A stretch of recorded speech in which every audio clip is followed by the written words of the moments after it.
Dangal greetings everyone, my name is Marker Biduran and I'm going to present my part from line 8 to line 69. This code defines two 2D arrays, products and sales transaction, each with 10 rows and 4 columns, to store details about products and sales transaction respectively. The products array could store information like ID, name, price, and quantity, while sales transaction might store details like transaction ID, product ID, quantity sold, and total sales amount. The variables product count and transaction count are integers used to track how many products and transactions have been added to their respective arrays, ensuring that new entries are placed in the correct row without overwriting existing data. This code serves as a basic console-based product inventory management system, starting with user authentication through the user validation method. If authentication fails, the program terminates with an error message. Upon successful login, the system displays a main menu in a continuous loop, offering options to manage product and sales transaction. The menu includes functionalities like adding, viewing, updating, and deleting products, performing sales transaction, and viewing transaction records. Using input is captured and appropriate actions are performed based on the selected menu option.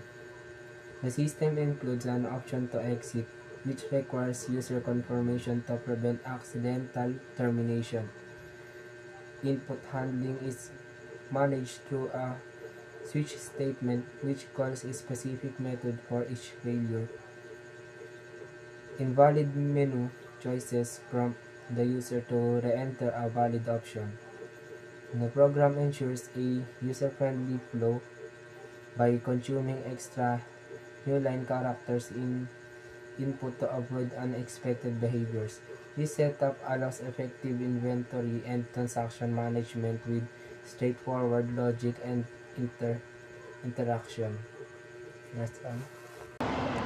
Good morning everyone, Dangal greetings. I am Patrick Cruz Monte Malana and I am here to report our code line 71 to 81. So the user validation method is a simple authentication operation that verifies a user's credentials. It takes a scanner object as a parameter to read user input from the console. Inside the method, the username and password are hard-coded as admin. When the method is called, it prompts the user to enter their username and password. The input is then compared to the hard code values using the equals method. If both match, the method returns true, indicating successful authentication. Otherwise, it returns false. Dangal greetings everyone, my name is Shervin Limpin from Group 5. For line 84 to 112, the add product method allows user to add new product to the inventory. It first checks if the product count has reached the maximum limit of 10. And if so, it informs the user and exits the method. Otherwise, it prompts the user to enter product details, ID, name, price, and quantity. If any field is left empty, the method displays an error message and terminates without adding the product. Valid input is stored in the products to the array at the row corresponding to the current product count. After storing the details, the product count is increment and access, and a success message is displayed. This method is called from the main menu using the switch statement when the user select option. passing the scanner object for input handling. Yun lang. Thank you. In line 115 to 125, the view product method displays a list of all products currently stored in the inventory. It first checks if the product count is 0, indicating that no product has been added yet, and displays a message accordingly. If the product is available, it prints a header row followed by a detail of the product, which is stored in the product 2D array. It iterates through the rows of the array up to the product count using a for loop, ensuring that only the added products are displayed. This method is called from the main menu using a switch statement when the user selects option 2, which is the view product, displaying the current inventory details. On line 128 to 157, the update product methods enable users to update the details of an existing product in the inventory. It begins by asking the user to input the product ID they want to update. The method then calls the find product index by ID to locate the index of the product in the products array. If the product is not found, it displays an error message and exits. Otherwise, it prompts the user to enter a new value for the product's name, price, and quantity. It ensures all the fields are non-empty, and if any are empty, it displays a validation error and exits.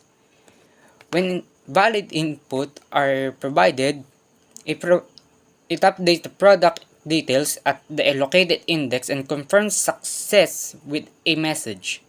This method is called from the main menu via the switch statement when the user selects option 3, passing the scanner object to the handle user input.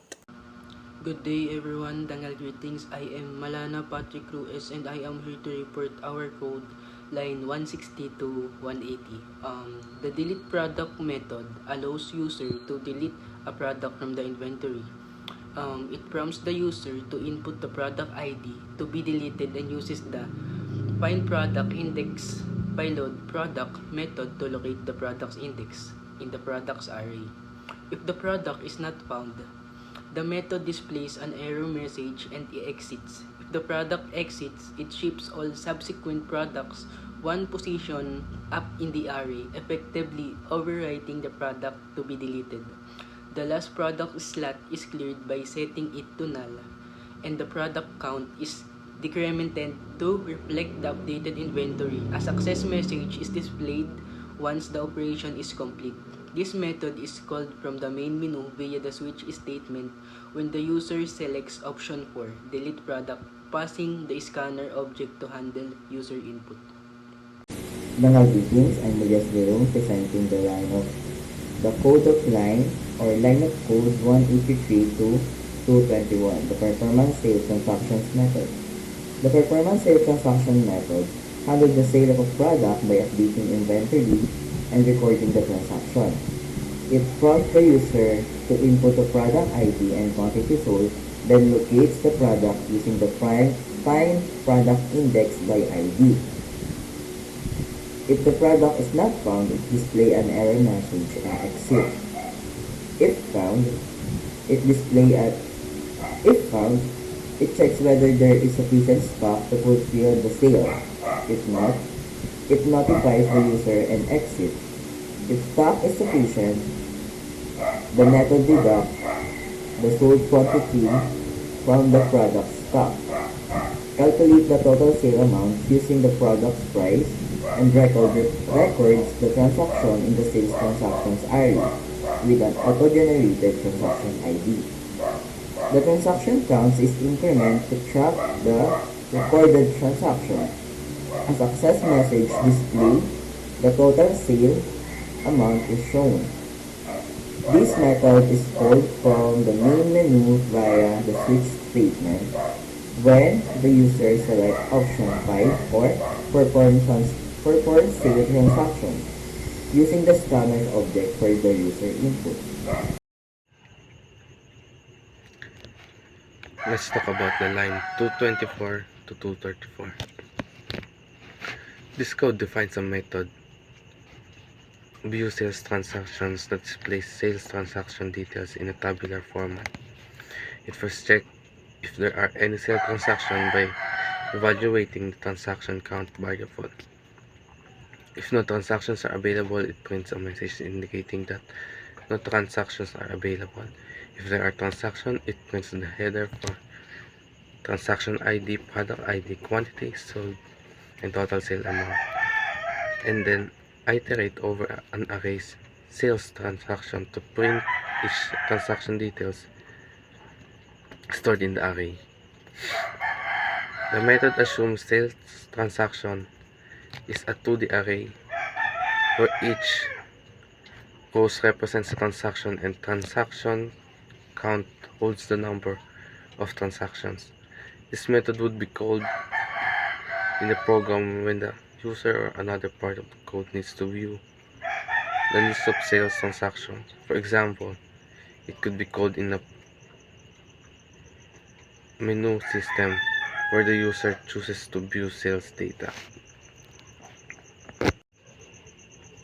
For line 237 to 235, the find product index with method is a helper function that searches for a product in the products array based on its product ID. It iterates throughout the products array comparing the product ID the first element of each product entry. If the match is found, the method returns the index of the product in the array. If no match is found, after checking all products, it returns -1, indicating that the product was not found.